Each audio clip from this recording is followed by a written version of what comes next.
an hour and a half way, Paul. Hopefully we'll be wrapping up at that time.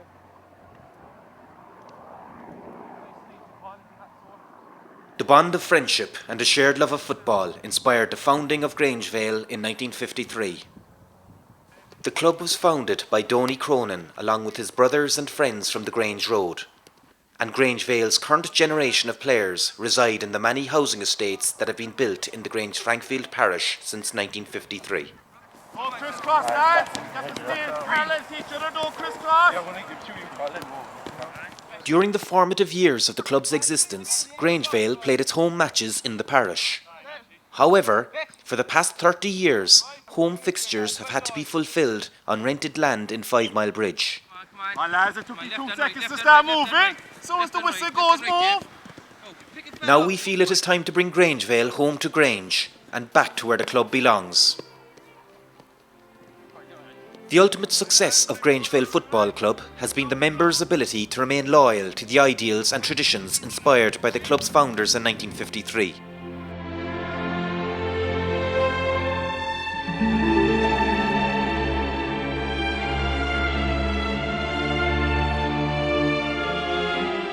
Those traditions are profoundly rooted in the Grange community.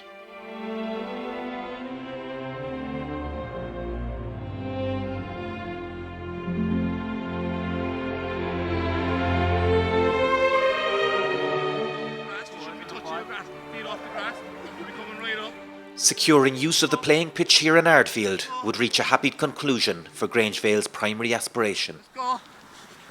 And we're slacking off, we're after dropping a quarter of a yard.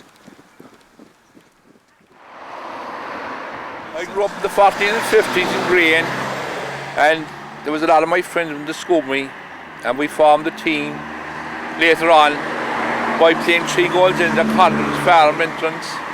And one night Michael Dorgan suggested we should put in our own soccer team in the 2nd division of Munster Junior League, which we went along and had a committee meeting and formed the club in Conrad's old farmhouse. Well, we all lived on the Grange Road, and every evening we used to meet at Conrad's gate, and it was noted for 3 goals in, maybe 7 fellas out front and 1 fella in goal. We'd be all potting the ball in, and whoever get the most goals would be the king that way, like. So it kept on, and then the lads were talking that we were good enough to have a team of our own and all this, so we decided that we're too young and this thing and that thing. So eventually anyhow they got their heads together and they performed a little meeting and they decided they wanted to have a team. So we carried on from that then. This is the old entrance to Conrad's farm, as you can see. The avenue going up there.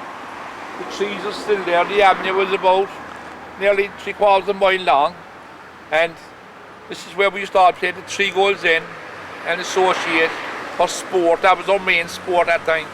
So this is originally where the Grangevale AFC team was founded by Michael Dorgan and Jack Conn and Paddy Cronin, and I'm here still holding on to the court.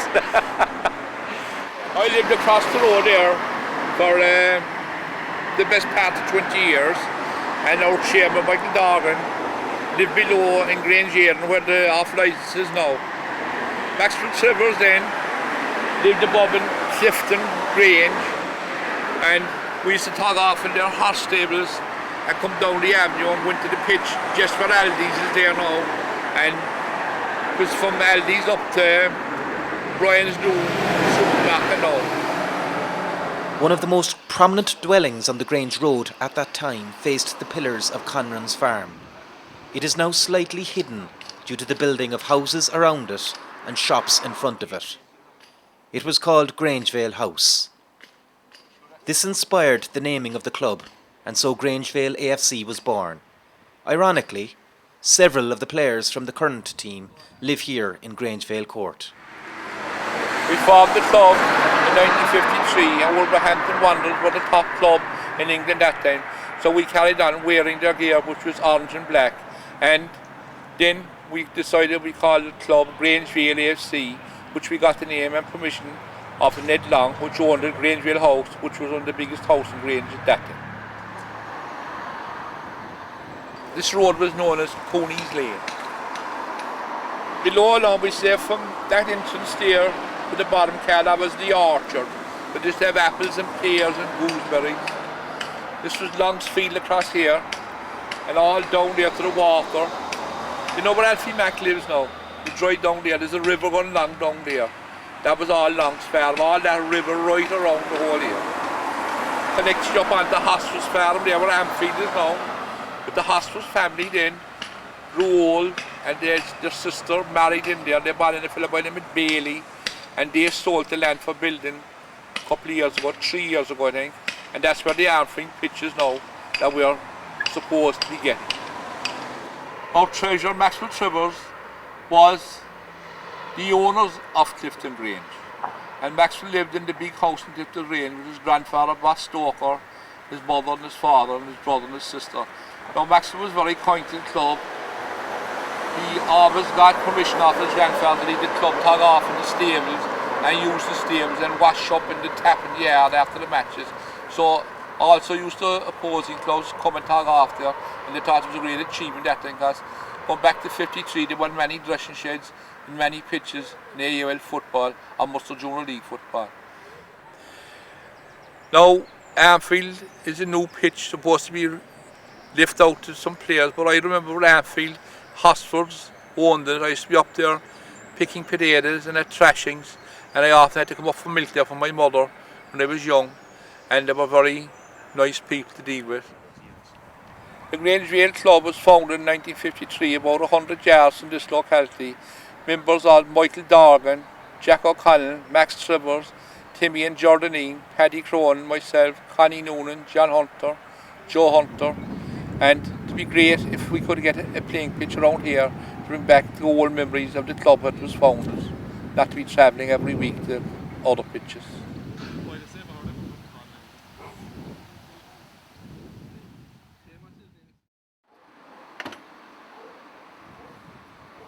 Neil McSorley is beginning his 13th year as a Grangevale player and also serves as a committee member.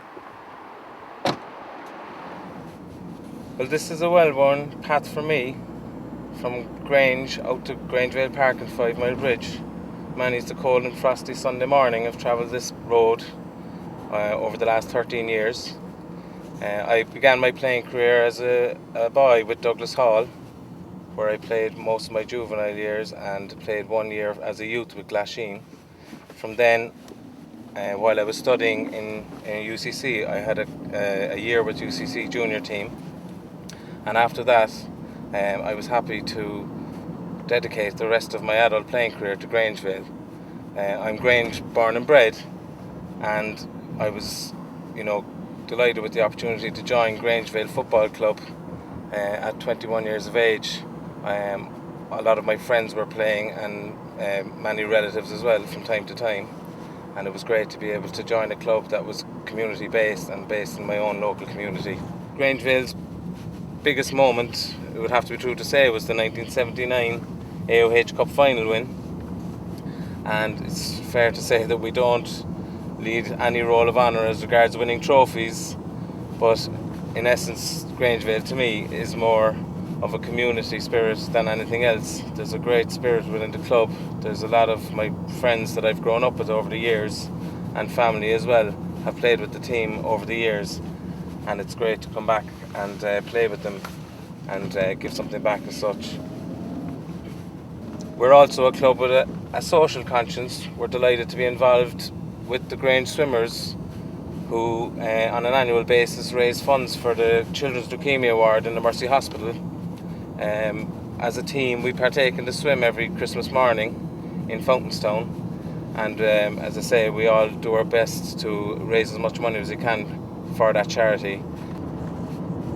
I'm still a playing member of the 2nd Division AUL team at Grangevale, but as well as that I'm also on the committee of the club as well, and one of the concerns we have is that we really do believe that it's essential that we get a playing pitch in Grangevale for the future development of the club, and especially for the development of an underage structure within Grange.